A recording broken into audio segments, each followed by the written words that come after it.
Jesus não contou a parábola do joio e do trigo em um momento isolado. Mateus deixa claro que isso acontece no mesmo dia em que Jesus já havia ensinado várias outras parábolas sobre o reino de Deus. E isso é importante, porque revela que Jesus está construindo uma visão completa do reino e não apenas uma história solta. Ele fala do semeador, fala do solo, fala do crescimento e agora fala da convivência entre a verdade e o erro enquanto o reino avança no mundo. Jesus está explicando aos discípulos como o reino funciona neste tempo presente. Não no fim, não na consumação, mas agora. No livro de Mateus, capítulo 13, versículo 24, Jesus diz: "O reino dos céus é semelhante a um homem que semeou boa semente em seu campo." Nada está errado aqui. A semente é boa. O campo pertence ao dono. O ato da semeadura foi correto. Isso já elimina uma confusão comum. O problema não está na origem do reino, nem na mensagem de Jesus. O evangelho não é defeituoso. A verdade não é fraca. O reino não começou errado.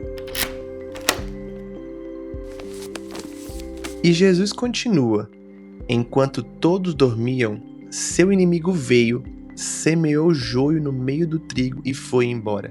Aqui, Jesus introduz um elemento fundamental.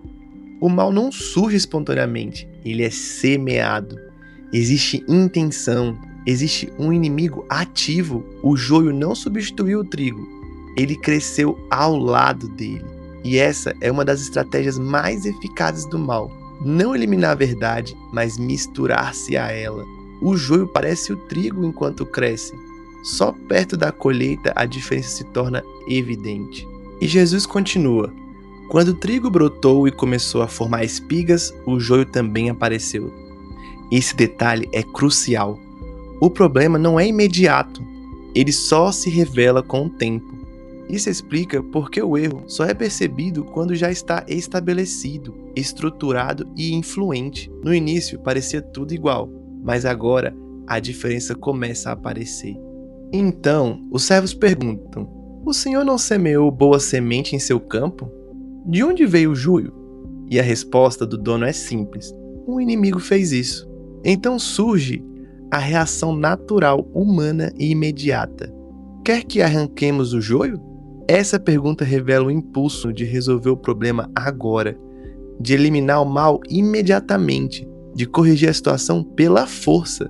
Mas é exatamente aqui que Jesus revela o ponto central da parábola. O dono então responde: "Não, se fizerem isso, arrancarão o trigo junto." Esse não é agrícola, é teológico. Jesus está ensinando que os servos não têm capacidade de fazer a separação correta agora. Eles não enxergam o coração. Eles não dominam o tempo. Eles não compreendem completamente os processos do reino. Ao tentar arrancar o joio antes da hora, eles correm o risco de destruir aquilo que Deus está preservando. Aqui Jesus estabelece um princípio essencial. O reino de Deus não avança pela eliminação forçada do mal, mas pela preservação e crescimento do bem.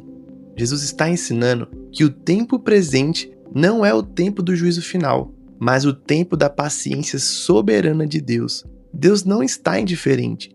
Deus não está confuso. Deus não perdeu o controle do campo. Ele está governando o tempo. O mesmo sol que faz o trigo crescer é o sol que permite que o joio cresça. Não porque o joio seja precioso, mas porque o trigo ainda está sendo formado. O reino de Deus já chegou, mas ainda não foi consumado. E confundir esses tempos é um erro grave. Mais tarde, Jesus explica a parábola: "O campo é o mundo." Essa afirmação corrige uma distorção comum.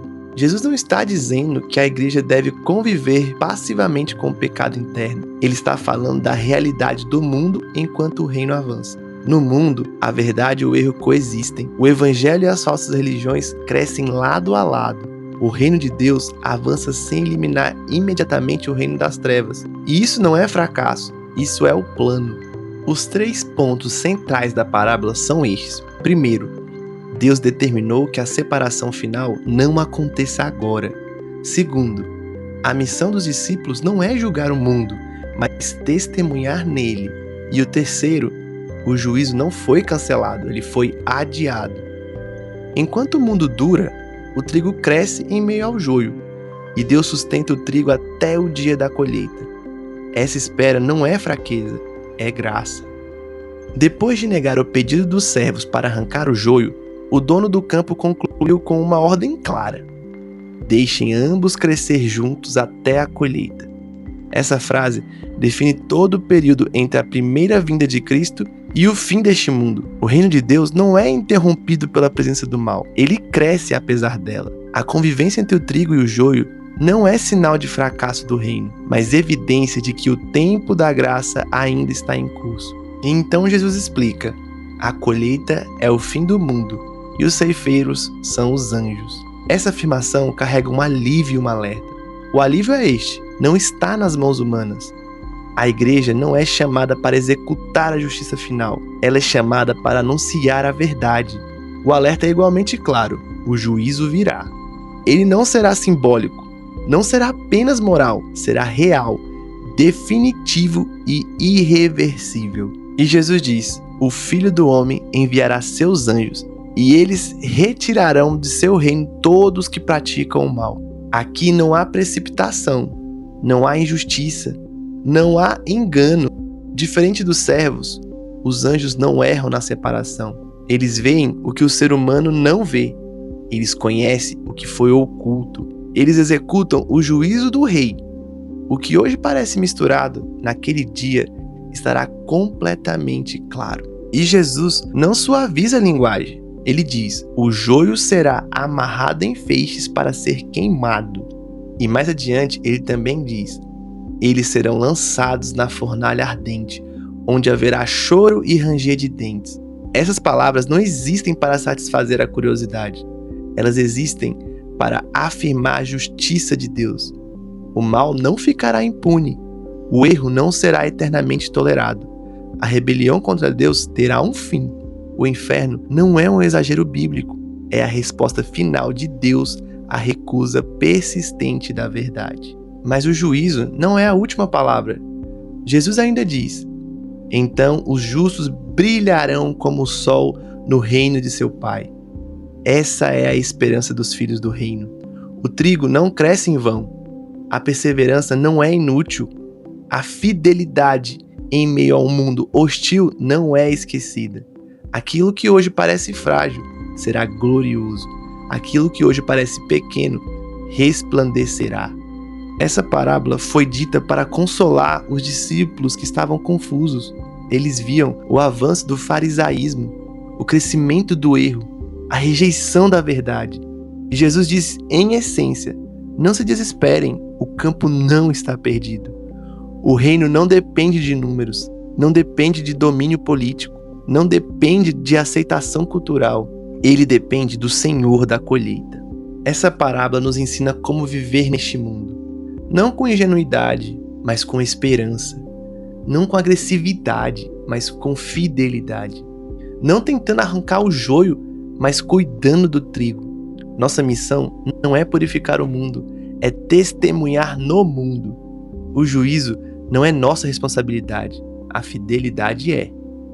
Vivemos no tempo da tensão, entre a primeira vinda de Cristo e a sua volta gloriosa, entre a semente lançada e a colheita final, entre a graça oferecida e a justiça que virá. E nesse tempo, Deus nos chama a confiar. E a parábola do joio e do trigo nos lembra de 3 verdades essenciais. Primeira, Deus não perdeu o controle do campo. Segunda, o mal não terá a última palavra. E a terceira, a colheita virá no tempo certo. Enquanto isso, seguimos semeando, seguimos vivendo e seguimos confiando. Se esse vídeo falou ao seu coração, deixe seu like e siga o canal. Dessa forma, você nos ajuda a espalhar a palavra de Deus e a alcançar mais vidas. Fique com Deus e até o próximo vídeo aqui no nosso canal, A Chave.